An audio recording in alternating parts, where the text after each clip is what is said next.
The mansion on Crescent Hill was the kind of place that silenced people before they spoke, marble floors that echoed with wealth, glass walls that showed off a skyline of silver towers, and a silence so sharp it could cut. But inside that mansion, silence meant something deeper. It wasn't peace. It was absence. It was the sound that never came, because the heir to that vast empire, the only son of billionaire Ethan Voss, had never heard a single sound in his life. Born deaf, little Adrian Voss had grown up surrounded by luxury yet isolated from the world around him. His father built tech companies that connected millions, yet his own child couldn't hear his voice. His mother, Elise, tried every therapy, every specialist, and every experimental device money could buy. But nothing worked. The boy's ears were perfect, the doctors said, his brain simply refused to translate the world's music into meaning. Ethan, once a man who conquered every challenge, had begun to break. He stopped believing in miracles, stopped smiling, and started working longer hours, as if burying himself in numbers could fill the whole silence left in his son's life. But one morning, a storm came, and with it, a woman who would change everything. Her name was Mira. She arrived not in a limo but in a beat-up truck, clothes soaked, hair tangled, holding a small wooden box wrapped in black cloth. The guards at the gate almost turned her away, but something in her eyes, something deep and knowing, made them pause. "I can help your son," she said softly, showing no hesitation despite the pouring rain. Ethan, exhausted and desperate, agreed to see her, if only to end yet another false hope. When she entered the grand living room, her presence shifted the air. She was young, maybe late 20s, but her eyes held centuries. She didn't ask for money, only to see the boy. Adrian was sitting by the window, watching raindrops race down the glass, tracing their paths like they were silent notes of a song he could never hear. Mira knelt beside him, her movements gentle, almost reverent. "He doesn't need pity," she said to Ethan without turning. "He needs someone to listen, not with their ears, but with their soul." Ethan almost laughed. It sounded like another poetic charlatan's line. But when she unwrapped the black cloth, the laughter died in his throat. Inside was an object unlike anything he'd ever seen, a small, crystalline device shaped like an orb, glowing faintly with light that seemed alive. Mira explained it in a voice that was calm yet powerful. "This isn't from your world of science," she said. "It's older, built on resonance, not electricity. It listens to the frequency of a soul and teaches the body to remember what it has forgotten." She placed the orb in front of Adrian and whispered, "Touch it." The boy hesitated, then reached out, his small fingers trembling as they brushed against the surface. The orb pulsed, once, twice, and then, it began to hum. Ethan felt his chest tighten. He couldn't hear a sound, but the chandelier above them vibrated. The rain on the glass seemed to move in rhythm. The entire room came alive with invisible waves. Myra's eyes fluttered closed. "He's hearing it," she murmured. "Not with his ears yet, but deep inside." For a moment, Ethan felt something shift, not just in the room, but in himself. Hope, the thing he'd buried years ago, stirred again. Days passed, and Mira stayed in the mansion, working quietly with Adrian. She spoke to him in ways that no therapist ever had, through touch, vibration, movement. She'd make him place his hand on the piano as she played soft chords, guiding him to feel the sound through his skin. Slowly, something extraordinary began to happen. Adrian would react to vibrations before they came. He'd turn his head toward footsteps before he could logically sense them. He began to hum faintly, not random noise, but small, soft tones that followed the rhythm of music. Elise wept, unable to believe her eyes. "It's like he knows," she whispered. "It's like he's hearing through something else." Mira smiled. "Every soul remembers sound," she said. "Even silence has its own melody." But not everyone believed. Dr. Hanley, the family's personal neurologist, accused Mira of playing tricks. "This woman is manipulating you," he told Ethan. That device is nothing but glass and illusion. Deafness can't be cured by fantasy. Ethan wanted to agree, yet something inside him fought back. Maybe not by science, he said quietly. But what if science hasn't caught up yet? That night, unable to sleep, Ethan found Mira in the library, sitting by the fire with the orb beside her, its light flickering gently. "Where did you get that?" he asked. Mira hesitated. "From a place you wouldn't believe," she said. "Let's just say it listens to what's forgotten." She looked into his eyes.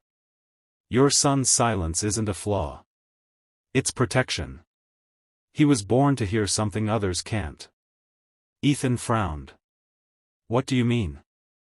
Mira only smiled, a sad, knowing smile. "When the time comes, he'll hear what the world has forgotten to listen to."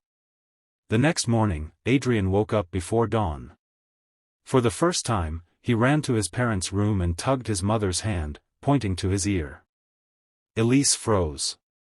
"What is it, sweetheart?" she asked, voice trembling. The boy opened his mouth and said one word, not perfect, not clear, but unmistakable: rain. The world stopped. Ethan, half asleep, sat up in disbelief. "He spoke," Elise whispered. He heard it. Tears streamed down her face. They ran to the window, and as thunder rumbled in the distance, Adrian stood there smiling, eyes wide, hands outstretched to the falling rain as if it were music. Mira stood at the doorway, silent, her eyes glistening. Ethan turned to her, shaken. "How?" he asked. Mira looked out at the storm. "He's only beginning," she said softly. "But remember this, when he starts to hear everything, not all sound. We'll be kind." That night, the orb glowed brighter than ever, pulsing like a heartbeat. Adrian slept peacefully, a faint smile on his lips. But as lightning flashed, the mansion's security cameras caught something strange. The orb's reflection wasn't in the mirror beside his bed. Mira, standing outside his room, looked up at the sky, whispering something in a language no one understood. "Let him be ready," she said. "Because once you open the door to sound, silence never follows again." And so, the story began, the story of a boy who lived in silence, a father who lost faith, and a woman who carried something that defied the boundaries of science and spirit. The impossible had just begun to happen, and nothing in their world would ever be the same again. The days that followed Adrian's first word felt like living inside a dream, one so fragile that nobody dared breathe too loudly for fear it might shatter. Ethan and Elise watched their son change before their eyes. A boy once wrapped in silence now laughed at thunder, tapped rhythms on tabletops, and chased echoes down marble halls as if they were butterflies he'd waited his whole life to see. But the miracle that had given them joy also stirred something else: questions, whispers, unease. Doctors wanted explanations, journalists wanted interviews, investors wanted to buy Myra's strange device, and the world wanted proof that the impossible had happened. Ethan refused them all. He had seen too much, felt too deeply. This was no experiment to exploit, it was his child's rebirth. Yet even as he protected the miracle, Myra's warning echoed inside him: not all sounds will be kind. One night, as rain drummed softly against the glass, Adrian woke screaming. He clutched his ears, sobbing, pointing toward the walls. "Too loud," he cried, "too many voices." Ethan and Elise froze. There was no sound but the storm. Mira rushed in, calm yet urgent, pressing her hand to the boy's heart. "He's hearing what the rest of us have forgotten," she whispered. "The echoes between worlds." She took out the orb again, but this time its light flickered erratically, as if struggling. "You opened the door too wide," she told Ethan. "His gift must be guided, or it will consume him." From that night onward, the mansion became a place of both wonder and dread. Adrian began to predict things before they happened: a chandelier that would fall, a bird that would strike the window, a call that would bring bad news. He said the sounds told him. At first, Ethan dismissed it as coincidence, but when Adrian whispered, "The sea will roar soon," and the next morning a storm destroyed part of their coastal estate, he no longer could. Mira confessed the truth at last. The orb was created by monks centuries ago to restore harmony to those who had lost it. But harmony comes from balance, and balance demands sacrifice. Your son was born silent for a reason, to keep the noise of the world from drowning him. Now he hears everything: joy, pain, truth, lies. He can't turn it off. Ethan felt the ground beneath him shift. Then what do we do? Mira looked at the boy, whose small face glowed with both innocence and knowing. He must learn to listen selectively, to choose what deserves to be heard. She taught Adrian through meditation, through stillness, through understanding that sound is not power unless guided by heart. Slowly, his pain eased. The voices turned to whispers, then to melodies. He learned to interpret them, each vibration a story, each sound a soul's trace. Months passed, and word of the boy who could hear the impossible leaked to the public. Cameras lined the gates, tabloids screamed of miracles, and skeptics called it fraud. Ethan, once a master of publicity, hid from it all. Yet amid the chaos, one invitation arrived that Mira insisted they accept: a charity event for children with disabilities. "Let him show them what hope sounds like," she said.